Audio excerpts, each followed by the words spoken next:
welcome to the Real Estate Titans podcast. Once again, I'm your host, Frank Gray. I'm here with a very, very cool cat man who I just got to meet. His name's Chris Hagerman. He's with Sotheby's. I always have a problem saying Sotheby's, man. Yeah, I don't know why. I want to say Souther. Yeah. I want to say Sotheby. Yeah. So you're with Sotheby's. You're in the Sacramento area, correct? Correct. Okay, up in the Sacramento area. Interestingly enough, Chris has been in the biz full-time for only 4.5 years. And so the numbers that Chris is putting up is pretty doggone good for somebody so young in the business. So let's just hit those numbers real quick. We said in the past 12 months, we don't have them right at our fingertips, between 15 or 20, something like that. But so far in 2023, and we are, the date is May 17th, just so you know. So far in 2023, 5 transactions for a guy that's been in the business for only 4.5 years. Good stuff, Chris. Excellent work, man. Fantastic job. So what we want to do, Chris, is first of all, just say hi. Hello. Hi, everybody. And then also, we're just going to ask some questions, and just kind of figure out what's going on, because Chris, to be honest, man, there's a lot of people that have been in the real estate business for longer than 4.5 years that don't have 5 this year, right? That haven't done 15 or 20 or so in the past 12 months. It's a tough market. So there's that going on, but there's also a bunch of new kids coming on, Chris, that would love to hear what you got to say and go, wow, how did this guy, manage to pull off these numbers in such a short period of time? So thanks for being on the podcast, and thanks for sharing everything.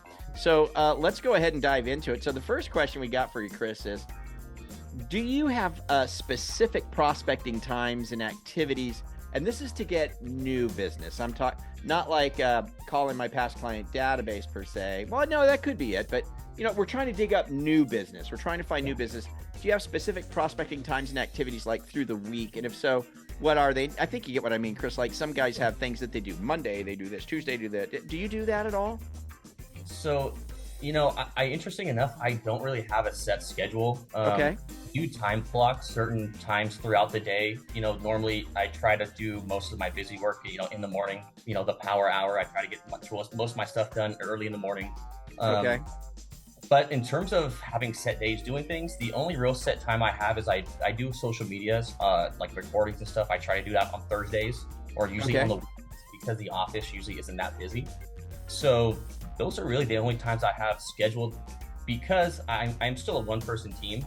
Okay. So if I do receive a call, for somebody that wants to look at a property or something, have to go to a listing presentation, I do kind of have to have a little bit of that freedom and malleability to be able to say, hey, unfortunately, I can't do what I wanted to on Monday, but I am going to go do things that are going to build my business and make my business, prosper. So I don't have set days, but I do kind of take advantage of when you have that downtime. That's when I try to get as much done as I can.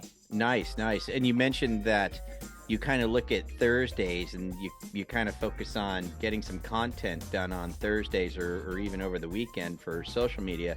Is that a big part of what you do, social and video? Or Yeah. No, most of my business, I would say, is social media, online presence, Google reviews, people finding me online.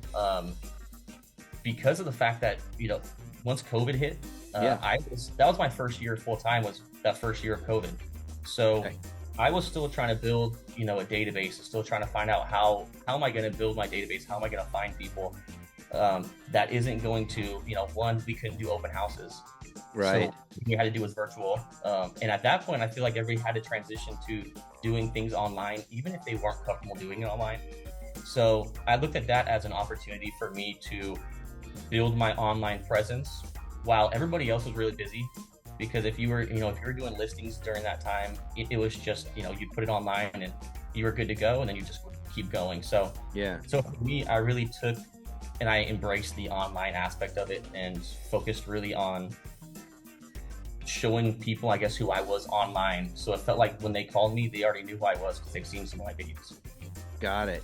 Good stuff. In a couple of questions now, we're going to talk about your tech stack and what you do and what your favorite platform is within that. So don't spill the beans on that quite yet. But I appreciate the fact that what you're saying is that that's a big part of your marketing and your business is the social aspect in that arena. So that's cool. Let me ask you this. The next question we usually ask is, are you a niche guy? Do you have a niche? Like, I sell worm farms. That's my gig, or do you, no? I have a specific, I think, set of people that traditionally kind of get towards me, that I gravitate to you. Usually, traditionally, in Sacramento, we are really big on the healthcare. So there's a lot of different hospitals, a lot of different healthcare professionals around here. A lot of them, funny enough, I used to work with, in the restaurants. So a lot of them I'm still in contact with. So I traditionally try to focus on younger professionals. I mean, obviously it doesn't have to be younger, but usually tech savvy people that are getting into real estate as a first time home buyer are usually the people that I connect with, just because those are kind of the same people in my demographic. And those are kind of the people that feel like they trust me the most, because we're similar. So we have, we've gone through similar things. We have similar interests. We're similar in terms of, age as well. So yeah, usually it's business professionals that are tech savvy that find me online is usually my niche. But I think you have to have a niche in this market, especially as a newer agent, because you're trying to find a way to separate yourself from everybody else that's been doing this for so long. Right. So that's actually another question I think coming up, which we'll save for it. Yeah, we'll save that. And if we forget, remind us if we miss it. It all ties in together. Yeah, because I really want to explore a little bit. And we'll, the next question is, what's your tech stack, and then after that is, what's your favorite part of that tech stack. So I do want to get into that, but I also want to explore a little bit when you're doing your social marketing, like what that looks like. So why don't we get past the tech stack and then your favorite part of the tech stack? So do you have like a handful of technology pieces that you work with daily? Traditionally, like in terms of platforms, I try to, is that what we're talking about? Kind of social media platforms? Yeah. Just tech stack. Like, do you use, what do you use to keep track of your files? What technology is that? Or tech stack as far as marketing goes. Some people have a KV Core, or they use, you know what I mean? Like your technology stuff that you're that's kind of your book of business. What's in there? Yeah. What do you use tech wise? So what I use is through Sotheby's, they provide us with something called ActivePipe. Okay. That is something where I can create emails and send it out to my database, see what they're clicking on to kind of find out where they're at in the process. Okay. So that's one thing I use. And I think that really all ties really back into the CRM as well. But ActivePipe is really helpful because it does help you keep top of mind with your clients. In terms of like social media marketing material, I use I use Keeping Current Matters for a lot of what I do. And on there, they have home buyer guides, home seller guides, different things like that, to where I can upload that onto my website. Okay.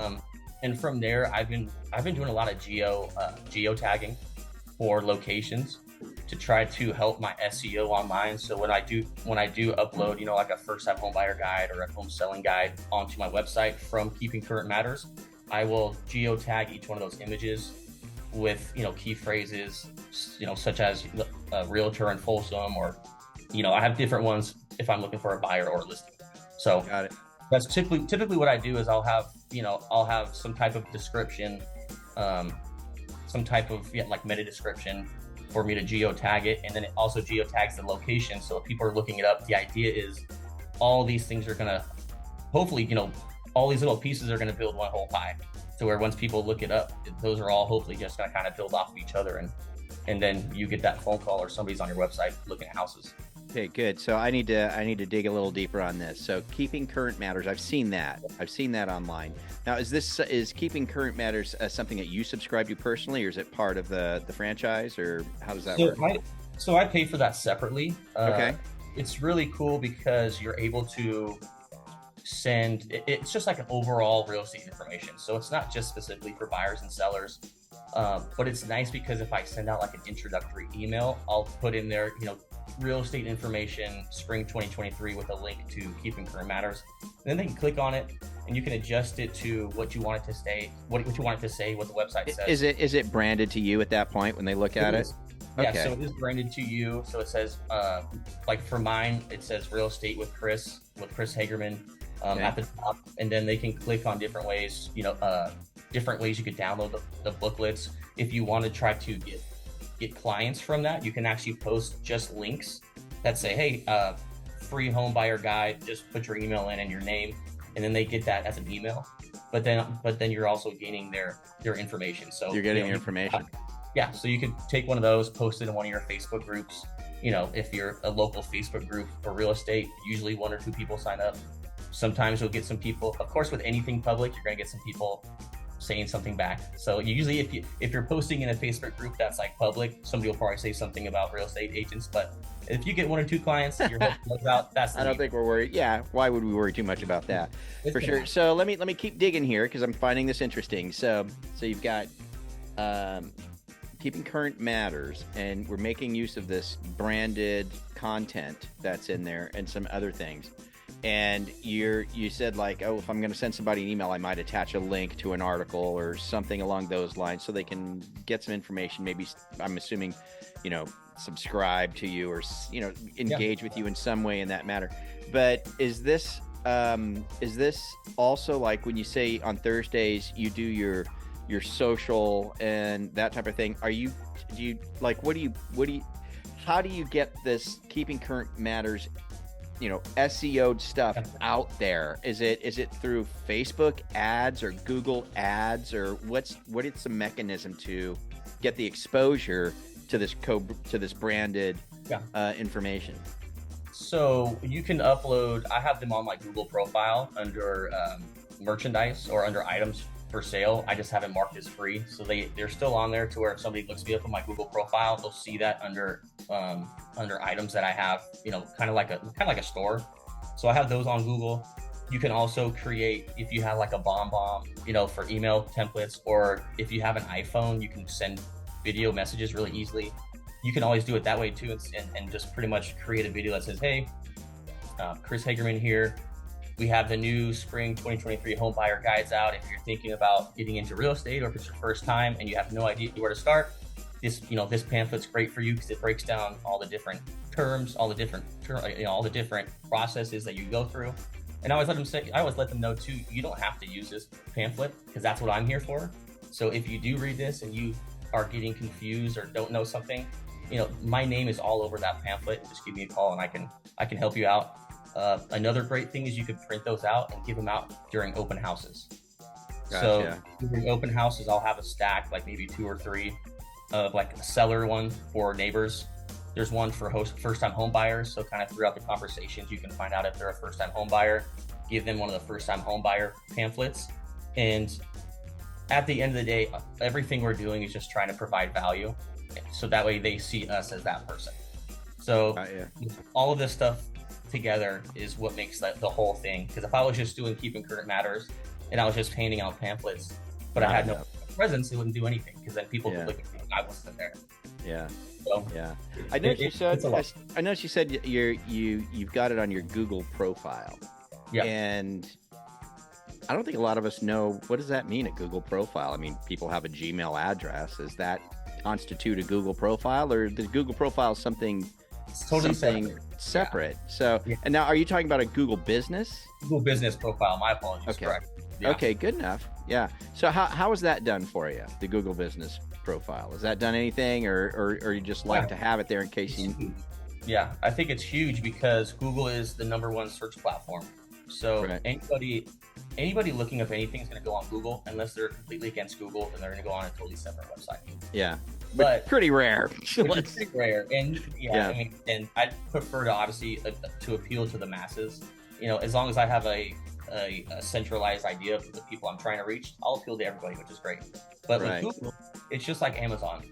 If you're going to go buy a product, you're not going to go buy, if you see 2 products that are you think are the exact same, you're going to choose the one that has 50 reviews on it with 5 stars. True, man. It's true. Compared to the one that has 1 star, because you're thinking in the mind of a buyer, in the mind of a prospective buyer or seller, thinking this person's tried and true. Yeah. Why would I meet somebody, even if that person that has 1 star, or that has 2 reviews, could be way better in terms of production and knowledge and skill and neighborhood all that stuff. But the other person is still going to see you online, and they're going to, most likely call you because you have reviews and you have people that are vouching for you. Yeah, these days, man, people they look for reviews. They certainly do. How many reviews do you have? So I have roughly 28 right now. 28, good. 28 on Google, and it's different for each platform. So like Yelp is difficult because Yelp will screen some, even if they're real reviews, they'll say, hey, this doesn't seem real. So Yelp is difficult. But I think Yelp is going to be a huge up and coming one. So I've been really trying to focus on my Yelp reviews too. But they're all different. And I think, Zillow's great too, but I try to focus on Google because the first step you're going to do traditionally, if you're looking for a real estate agent, is Google, real estate agents in this area, or maybe they'll see one of my videos because I'll tag I'm in Folsom, or I'm in Citrus Heights, or I'm in one of those. So so I try to be that person that's not the undercover agent. I guess that would be the main thing. Right, is just be undercover. The secret agent. Yeah. Don't be a secret agent because people want to know that you're out there doing things. Yeah. What else do you do? And I want to linger here a little bit more. When you're doing your social posting, keeping current matters, awesome. But what else do you post? And where do you post? What are you doing on the social to have that presence? Because it's done well for you. And you're right.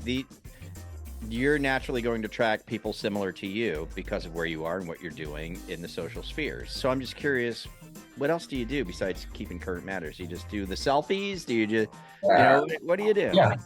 Keeping current matters, I think, is a small part of it. That's I try to have a good mixture of real estate content and then also me out in the field doing things. And then just me having a good time too, because people don't want to just see just sold or just bought or just, all the time. You don't want to see it all the time. And I have this weird internal struggle where half of my friends can't afford a house right now. Yeah. So I feel bad posting it. But at the same time, when I do post those things, I have other friends reaching out saying, hey, Chris, I didn't know it was possible. Yeah. So it's kind of for me, it's like it's not a double-edged sword at all for my business. My business loves it.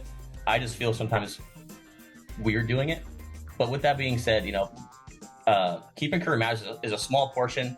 That's more just so if I get people onto my website or onto certain areas, they see that and they go, okay, Chris took time. He knows what he's talking about. He's a smart guy. He's in the industry. He gets it. Yeah. So just to reinforce the professional side.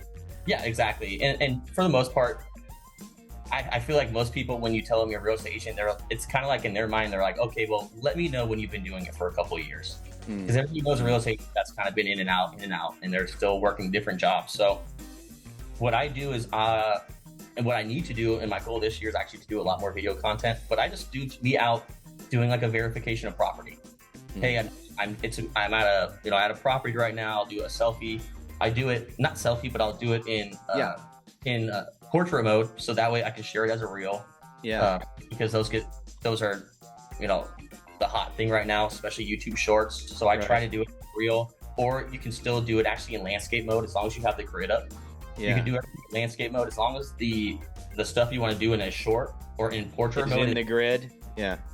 So you can technically, I've been trying to find ways to save time because I do everything. So I'm my own videographer. I do all that stuff. I do editing.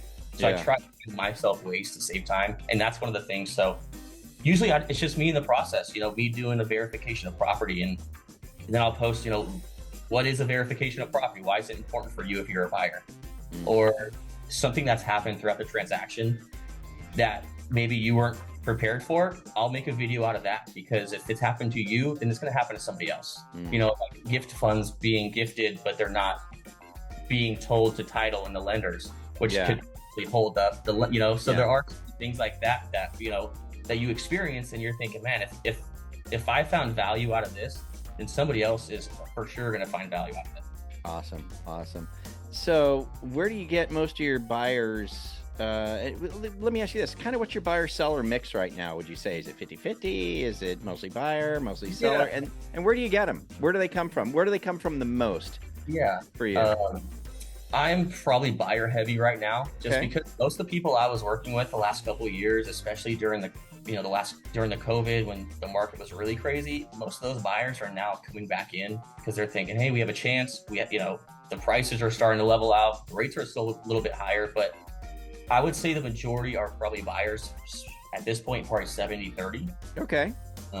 Just where it's at right now. And it's also, I think, mostly my database. It's mostly, like I mentioned before, it's mostly my friends now and people that I've met over the last couple of years that are feeling comfortable with purchasing a house because they feel that this market is a lot more manageable for them compared to looking at a house and having to write an offer right away.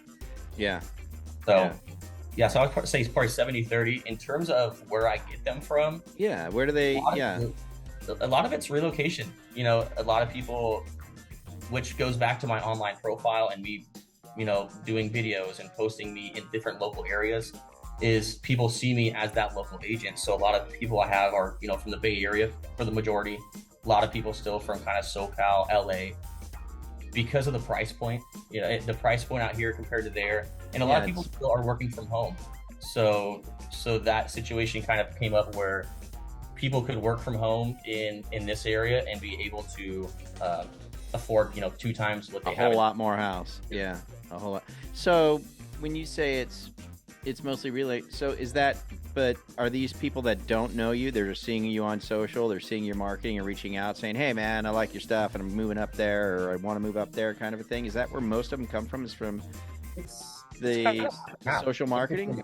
Yeah, so a lot of it, I do a lot of networking as well within my brokerage or within the Sotheby's brokerage, or even outside of my brokerage. I talk to people and just kind of let them know, that I'm in the area. If they need somebody that could potentially fit who I am and kind of how I work, then I'd be happy to connect with them. And, I would say a portion of that works out well for me. I do get people online as well, just that see my Google profile and give me a call. And I seem pretty approachable for most people, which I want. I don't want to seem like I'm one of those people that's like untouchable. Yeah. So I try to make myself seem very down to earth, which I am. And I try to post, I'm not in a suit all the time, so like for the most part, I try to be as relatable and I try to make it as comfortable for people to do, because the process alone is already kind of daunting. Right. So you choosing a real estate agent or finding somebody online is just, an extra step of potential stress for them. So I try to make it easy. And through those referrals and through those relocations, I get a lot of, referral clients from them, family members moving out and stuff like that, so it's really just, as long as you take care of every single person and they're happy, then they, for the most part, will recommend you to their family. That's awesome. I got a kind of an off script question. Why'd you choose Sotheby's? Interesting enough, it was, I went to different places. I'm not going to name any names. I tried different places. You don't have to, no. I don't want to see that. But it just felt like when I was working in the restaurant industry, I would have people come up to me and say, hey, you should become a real estate agent. Here's my card. You should become a real estate agent. Here's my card.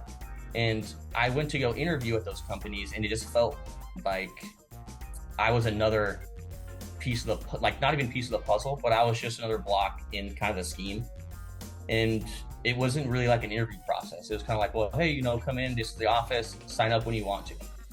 And for me, as a brand new agent, I wanted to get into a situation where I could learn from the best and also feel challenged and also kind of be outside of my comfort zone. And for me, I thought Sotheby's was high end, and everybody just thinks that they only sell $1 million houses. So of course, when I got in, I'm thinking, great, I'll sell $1 million houses. Yeah, let's go work there. Yeah, it didn't happen. but I chose them because, especially my brokerage where I'm at in Sacramento, they started off really small.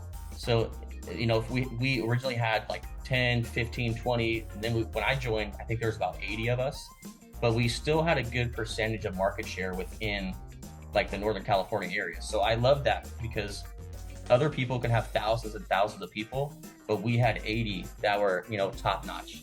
So for me, I wanted to go somewhere where I could learn from the best.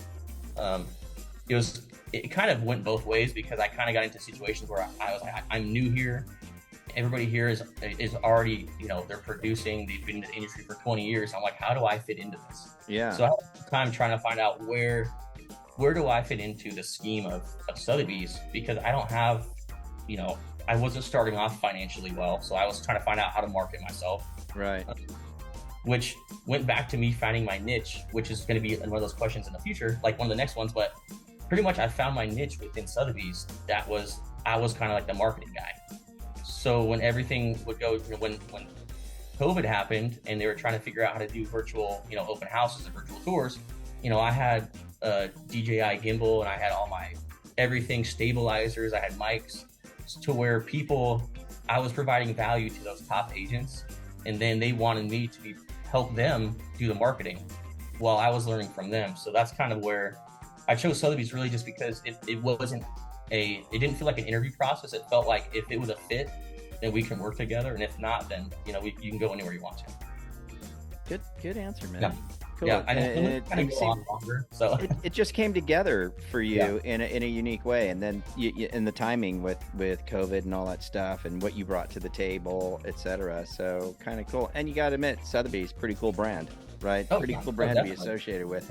I love it. I was just curious about that. Like why'd you pick Sotheby's? Why? And I think part of that is the reason I asked is because when you think Sotheby's, you think 20-year vets, upper end, upper scale, and here you are, a new kid, and you're at Sotheby's. It's like interesting. And it's funny enough, me and I talk to other people, in my office that are kind of in the same boat as me, and it's funny because if I was doing what I'm doing now in a different brokerage, I would not be as successful as I am now. It's just you have to find out where you fit and how you can provide the most value, and then that value is going to come back to you. Nate, awesome. Good stuff. So you're relatively young in the business, so you probably don't have one of these whopping past client databases of 700 or 800 people or anything like that. So a smaller database for sure. But with that in mind, and I'm talking specifically past client database, right? Not necessarily just sphere of influence, but past client database. How do you stay top of mind with those guys? Is it just primarily through the social stuff, or do you do any purposeful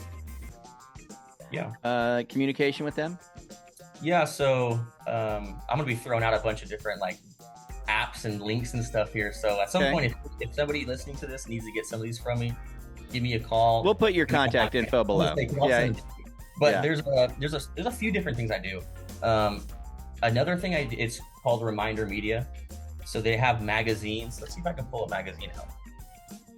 Yeah, so they actually have magazines, and you can customize these.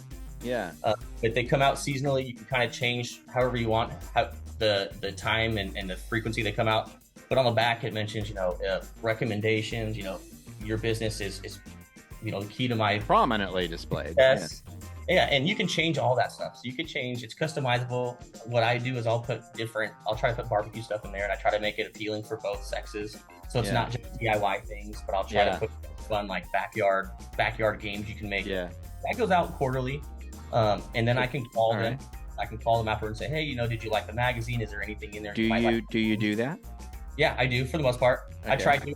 We always say that we do, and there are times it falls wayside, but I try to do that every time. Okay. But so I do that beyond Reminder Media Magazine. I also do a yearly contractors list. So it's not just yearly. I can kind of send it out if I update it, or if I put some new people in there, I'll send out updated contractors list for 2023. That's a cool idea. Yeah. And that way they feel not only like I'm providing value after the transaction, but I'm continuously providing services for them and giving them information to try and save them time and make their life easier. So so there'll be gardeners in there, people that can do tile work, bathroom, all the stuff you need as a homeowner. Right. Anything from roof down. That way they don't have to go anywhere else. That's a killer idea, dude. I like that. Yeah. So that's once a year, updated contractors list. Quarterly, you got the magazine. You make some phone calls as well. Yeah. Follow up. That's killer. So I try to do that. And then obviously throughout the year, if I just get somebody to pop in my mind, I'll just give them a call, send them a text. Hey, I was just thinking about you. Hope the house is going well. And then usually they'll come back and we'll just have a little conversation. Little chat. At the house, I can help out and say, hey, here's some contractors. So the main thing is just, staying top of mind, because you don't want to be that person that ends a transaction and never hear from them again. You never hear from them again, because you want to be that person. You're providing value and you want to help that person. So Cool. Good stuff, man. Good stuff. So I was going to ask you if you've got a team of assistants underneath you that are working for you, but you've made it pretty clear that you're your own guy right now, and you're doing pretty much all your stuff on your own. But do you have a transaction coordinator that the office lets you make use of or anything like that? Yeah, so I do. Yeah, so definitely a transaction coordinator. I did my first transaction without one just to get an idea of the documents, and it was a lot great of work, man. But it was a ton of work. And after the first one, I mean, even now, I would still probably suggest to have a transaction coordinator, just because it's way better. Saves you so much time. I know it costs a couple $100s, but the time that you spend doing those documents and looking at making sure everything is signed and then going through compliance, that's a lot of work. To be out, making a social media video that you can post online and have 500 people look at it. There you go. Or door knocking if you like to door knock, or open houses. Everybody has kind of their bread and butter or whatever they're comfortable with. Me, I prefer to spend that time making social media videos and just trying to get prospecting. Doing some prospecting. Yeah, good stuff. Let me ask you this. So, we were talking, past 12 months, 15, 20 deals, something like that. 5 deals already this year. Through all of your 4.5 years, based on what you're saying, you're probably, 100 or so deals, something like that. I don't know where you're at, right? But where would you say you are in the 4.5 years total? Rough guess. My first year, I actually only had 1 transaction. Okay. So my first year, I was just grinding, and I was trying to get find your way, man. Yeah. So not really an understanding of real estate, but my first year, I was working 10-hour days because I knew I had to find a way to catch up to those people that have been doing it for 20 years. So good luck. Days for the 7 days, but the main thing really, what was the question again? Sorry. Well, what I was wondering is where I'm going. Exactly. The question that I have is I was just trying to get a handle on, okay, you've done X amount of transactions, and even with, let's say you're at 100 for the whole, even 75, whatever, doesn't matter, right? Yeah. So in your 4.5 years, you've done 75 or something like that, whatever. But, in the big picture of things, compared to somebody who's been doing this for 20 years that might have, 500, or whatever. But still, with real estate always comes with challenges. And so the question that we'd like to ask here is, have you had a transaction in the past that was just a real challenging one? Like one of those ones where it's like, this really is happening right now. Why didn't I just stay at the restaurant? One of those transactions that you managed to get through. What was that? And then what'd you learn from it? Just for the sake, somebody else might be going through something similar right now and might like to know how you got through it. Is there anything that pops into your mind? And being so young in the business, I guess why I was asking about the total volume is maybe you haven't had anything, any nuclear bombs, right? But have you ever had a pretty challenging one that you can think of? Enough. In my short time, I honestly, I kind of throw myself to the wolves on a lot of these, and I've gone through a pretty good amount of things in the short amount of transactions I've had. My first one initially was actually a business, so that was an appraisal issue. But wow, it was a business, and they actually were trying to buy it for their own personal residence. It had a business commercial kitchen. It had commercial. It used to be a bar. Somehow we got that one through, but that's a doozy. But so recently, I actually had somebody found me online. They gave me a call. It was late Sunday night, and they said, "Hey, the real estate agent I'm using right now, I don't feel has the best intentions and doesn't have our best interest in mind. Yeah, doesn't have our best interest in mind." So they were first-time home buyers, actually relocating from Canada, and they were staying in a hotel in this area in the Rancho Cordova, one of the cities outside of Sacramento, one of the suburbs. And so they're staying in a hotel with multiple kids, trying to find a house to move into, and they had no U.S. credit because they were from Canada. They had money that was being paid to them from the U.S., but they had no credit score. So we were able to we got past the whole credit score issue. We were able to get them into a new home build community, got them, $80,000 incentives. Everything was going great. Appraisal came in above value, except the appraiser marked declining market. God. And obviously, this, unfortunately, wasn't even local to my area. So it's one of those situations where it was kind of, one, they unfortunately didn't know the market where we're at, and two, with that declining market box checked, my clients had to bring in an additional 10% for the down payment through the Canadian bank. And so even though it appraised above value, that unfortunately put them out of the price point to purchase it. They already put the $15,000 down as a security deposit, which was non-refundable. So then we're in a situation where they either had to figure out how to come up with extra money to purchase the house, to lose potentially that $15,000 deposit, right, or try to find another house in the same community.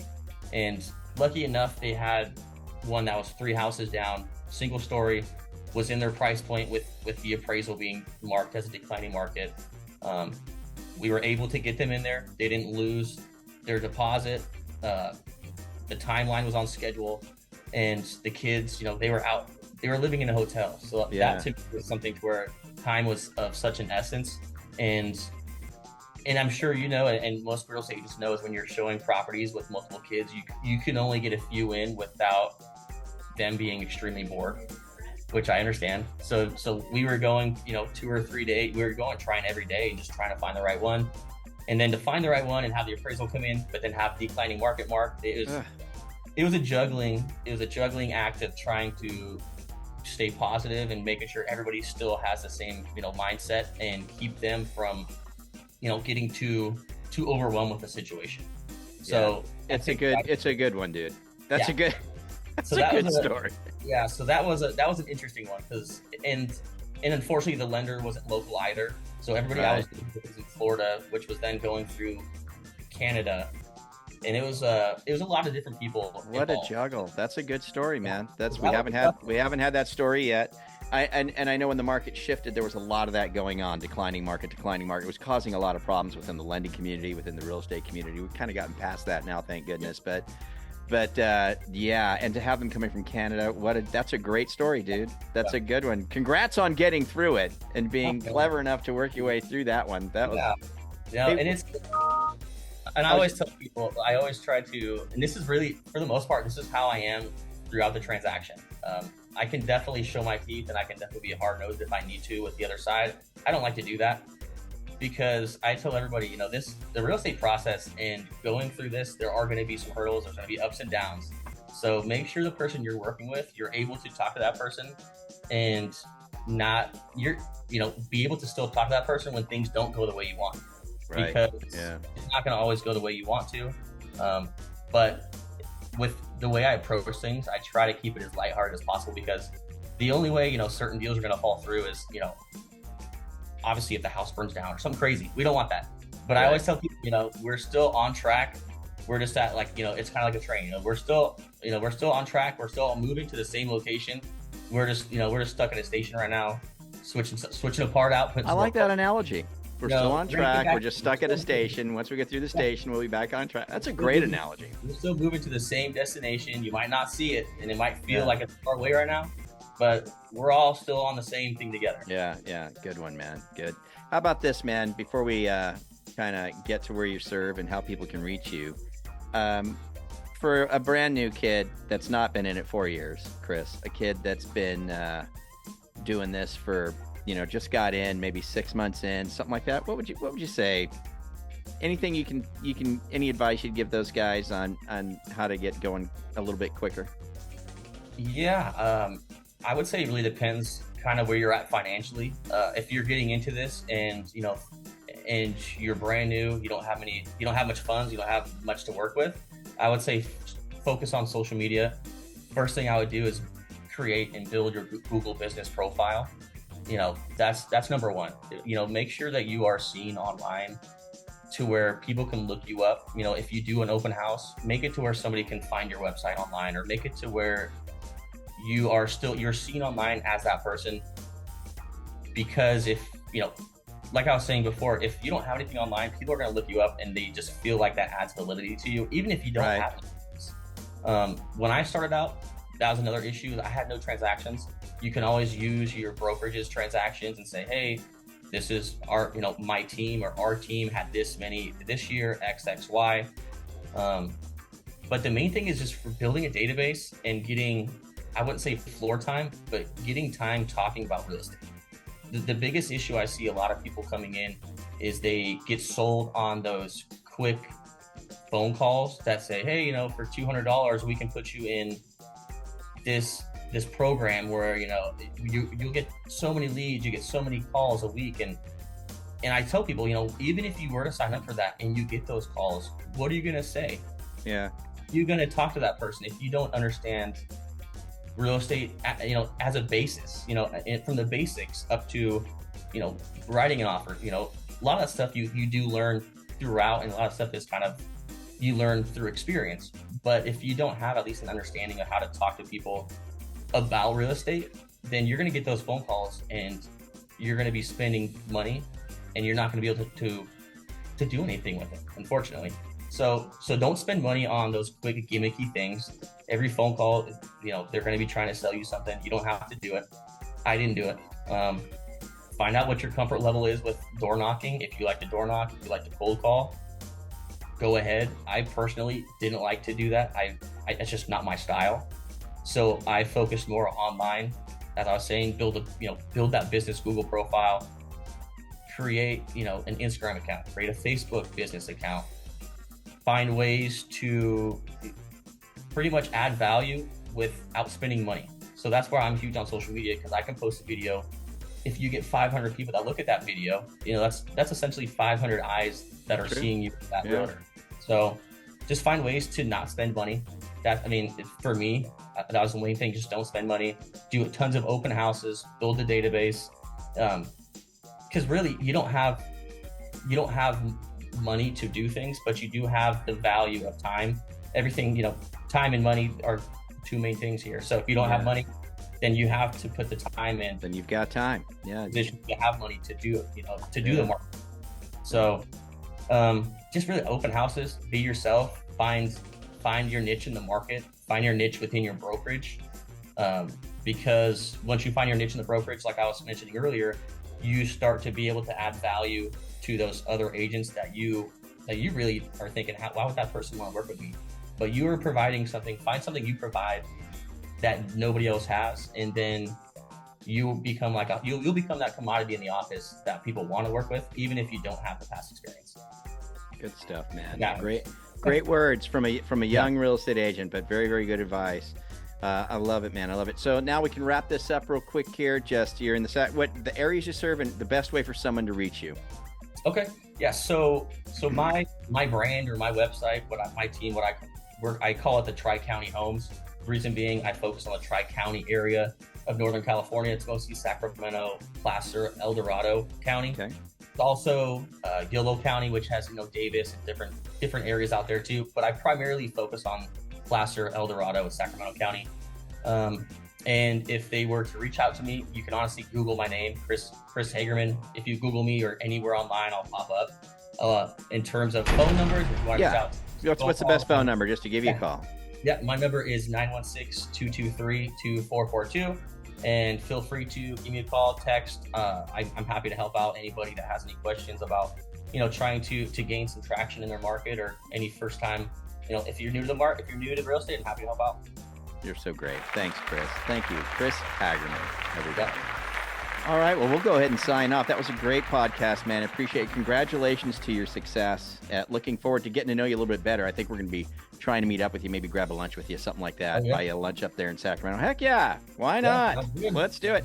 And so we'll go from there. Chris, thank you so much. Appreciate you being on the podcast, my friend. Thank you. Thank you, Frank. Appreciate it.